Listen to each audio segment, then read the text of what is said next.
bạn nha, đến hẹn lại lên. Hôm nay mình sẽ chia sẻ với các bạn cái áo cổ vuông tim đính chuỗi.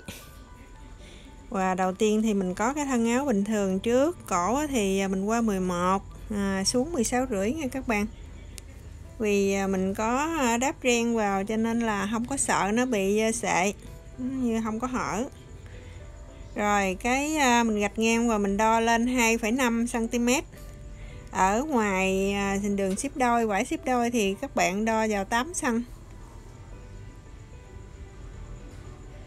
Cái công thức cái cổ này nó ra như vậy là mình thấy nó vừa đó. Các bạn mà ngay cái vòng cong đó thì các bạn móc ra 1 cm cái độ cong. Nếu như mà kích từ 88 đến 95 thì các bạn áp dụng cái cổ này là rất là ok. Rồi mình vẽ cái đường đó cho nó mướt qua, xong rồi từ đó các bạn gọt bỏ 8 ly cho mình. 8 ly đến 1 phân cũng được. Cái góc đó, cái điểm đó là cái điểm khéo của cái áo đó các bạn. Đi cho nó mặc vào nó thẳng băng nè. Rồi eo thì lên 2 cm và ngay cái bên thì các bạn lên 3. Tại vì cái chân ngực mình làm sao cho nó từ mí cổ xuống 4 nha các bạn. Tại vì cái ở trên đó mình cần cái độ ship ở trên nó nhỏ ha, cho nên là mình lấy như vậy. Nhưng mà bất kỳ cái vòng cong nào dữ lắm là từ cái chân ngực của mình là làm gì cũng cái mí bên đó là các bạn qua là không có cho nó lố 3,5 phân. Rồi cái đoạn trên đó thì mình ốp vô, lấy eo chia từ.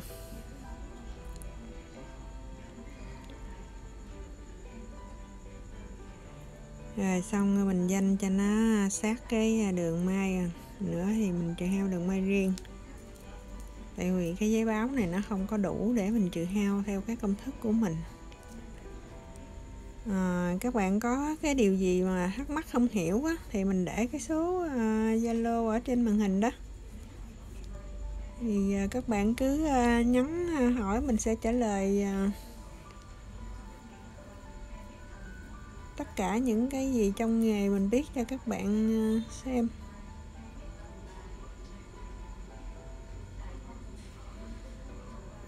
Rồi đặt ra cái mí gời đó thì mình chịu hao lên 1 cm nha các bạn. Chỗ mình cắt rời thì mình ấy lên, mình cắt rời xong thì mình chịu hao ra. Còn từ cái mí nhọn đó các bạn đo xuống 5 cm. 5 cm đó là mình chịu hao cái độ ship ly của mình đó. Một mặt đó là đính nhìn cho nó có cái kiểu đẹp, và mình như vậy thì mình mặc vào nó sẽ ôm cái ngực, nó ôm, nó nhìn nó đẹp. Rồi cái đoạn đó thì 5 cm mình vẽ qua cái đường giấy của mình, rồi mình chừa hao 1 phân đường may riêng. Ở trên cổ thì mình viền dẹp cho nên là các bạn không có chừa hao. Đó, mình xếp rồi xong mình sang phấn cái đường chính giữa, sang cho nó đó. Giới hạn của cái mí cổ qua 8 mình cũng sang xuống bề mặt của cái vải màu đen đó luôn, để khi mà gáp vào thì nó sẽ chính xác. Rồi cắt 1 cộng 3 cm để nữa mình quắt sổ dính 2 lớp dính với nhau và mình viền.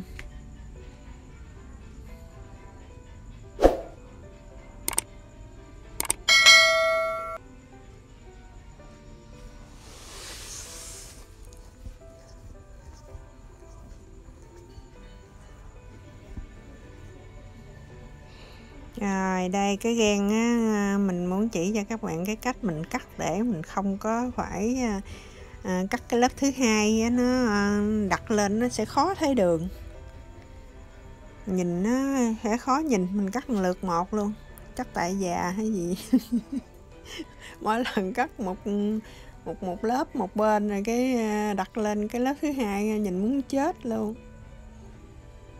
Rồi cái đường xéo đó thì các bạn chỉ hao 1,5 phân đường may. Còn cái vòng nách đó thì cắt sát ở trên đô thì đã có chữ hao ở trong giấy theo công thức của mình rồi. Rồi ở đây cái miếng mà mình dúng mình bật lên cái mí cổ đó các bạn, thì mình quẻ một đường đi, và cái đoạn đó thì các bạn cắt 3,5 cm. Mà nó dài thì mình đặt ra thước là nó tầm cỡ 37 xếp đôi đó, là nó dài ra là 70, cỡ 70 mấy. Mình dúng lại là nó vừa đó. Tại vì nó ren cho nên là dúng nhiều mình mới thấy cái dúng đó. Cái kiểu này là do yêu cầu của khách hàng cho nên nó là mình may cho khách rồi, sẵn mình chia sẻ lại cho các bạn luôn, và mong là các bạn sẽ đón nhận nồng nhiệt nha.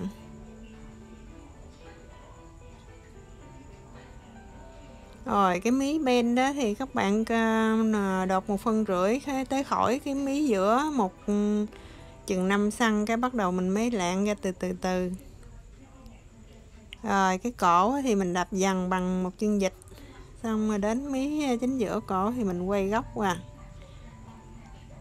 Rồi xong cái góc đó thì mình lấy cái nhấp của mình, các bạn nhấp xuống cho nó vừa đụng cái cọng chỉ, không cho đứt cọng chỉ mà vừa đụng thôi.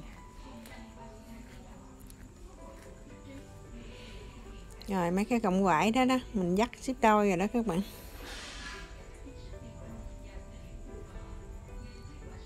Và mình viền đó. Rồi cái này là do mình dúng, mình gịch, mình xếp ly mình gịch xuống nữa, cho nên rồi mình có cái đường vân. Các bạn viền cái đường này, các bạn đừng bao giờ căng đó. Mình để chạy tự nhiên không đó, 2 lớp bằng nhau luôn. Tại vì mình gịch xuống rồi cho nên là mình không có sợ nó bị giãn hay là bị vảnh.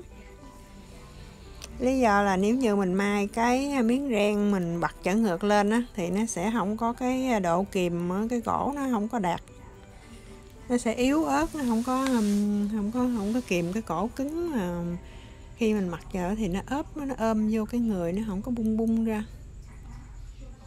Nếu như mình may ốp mặt với cái ren mình may là nó sẽ bị không có đẹp. Rồi xong chính giữa cái bấm ở trên cái đó, cái nhọn ở trên đó, các bạn bấm lấy kéo nhấp cho nó đứt khoảng 8 ly, và mình làm dấu cái phấn cái đầu nhọn của cái thân ở dưới, mình gáp vào làm sao mà cho cái đường may 1 phân, đến khi mà nó vừa cái mí bấm ở bên cái đây, và nó vừa ngay cái mí mình làm dấu phấn lên đó, nó vừa ngay cái góc, xong cái mình mới quay góc, mình để cây kim cho nó ngay chân cái đường phấn của mình đi, ngay cái chỗ mà mình bấm ở mí trên, rồi ngay mí phấn ở dưới luôn.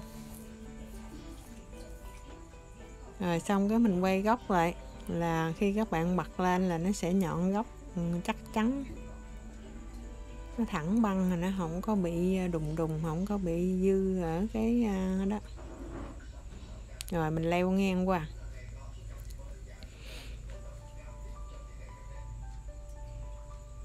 Lật ở dưới coi nó đều chưa.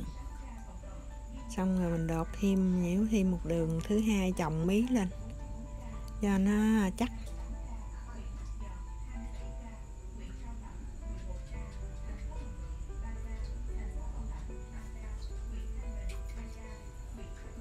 Đó, các bạn quay lên nhìn thấy cái góc nhọn quắt luôn.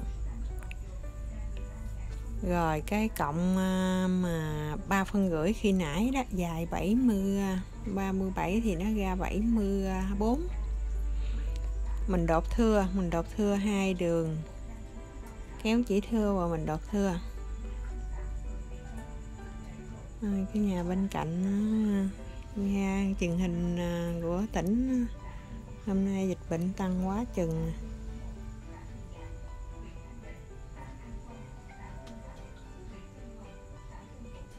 Rồi mình nắm 2 cái cọng chỉ ở mặt dưới của đường chỉ nha các bạn. mình rút lại, rút nắm 2 cộng một lượt, mình rút 2 đầu lại cho nó bằng cái đoạn cổ của mình đó, nó bằng cái đoạn cổ ngang. Và khi mà ở mép ngoài nách đó thì cái ren đó các bạn không có cho nó dúng từ ở ngoài vào khoảng 2 phân, tại vì cái đó thì chừng nữa mình may vô cái tay vô vòng nách rồi. Còn cái mí cái mí viền của mình á, làm sao từ cái điểm đó cho nó lú cái ren lên 2 phân là nó vừa. Nếu như lên cao quá thì nó dài quá nó sẽ yếu, thì nhiều khi nó sẽ bung ra. Còn cục quá thì cho nó lú lên, mà ngắn quá thì nó sẽ không đạt. Cho nên là các bạn đặt lên cỡ 2 phân là vừa.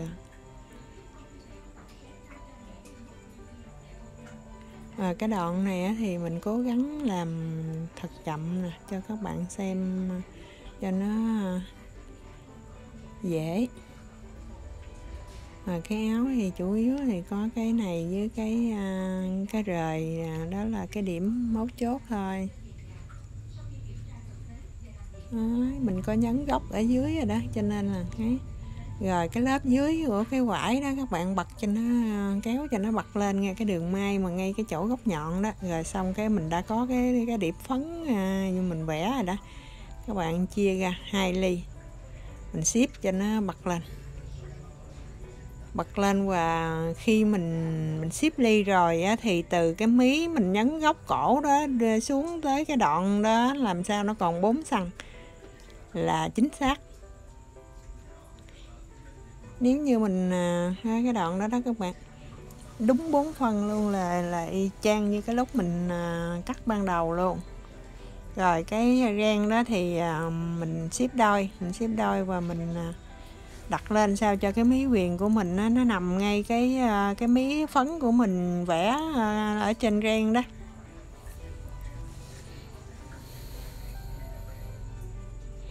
Cái góc bên vòng nách ấy thì các bạn có thể lấn lên một tí xíu cũng được, như mình ăn gian cái điểm đó thêm một tí cho nó ôm theo cái vòng nách lên cái đô, nó không có bị dư cái thân vải chỗ đó. Rồi ở bên đây cũng vậy, đúc vô giới hạn cho nó ngay cái đường phấn mình vẽ đó. Như cái gì nó có cơ bản hết đó, thì các bạn rất là dễ thực hành luôn.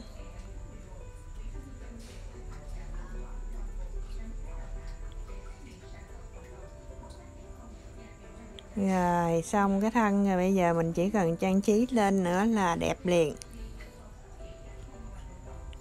Rồi video của mình đến đây là hết rồi. Hẹn gặp lại các bạn ở video sau nha. Xin chào, tạm biệt các bạn.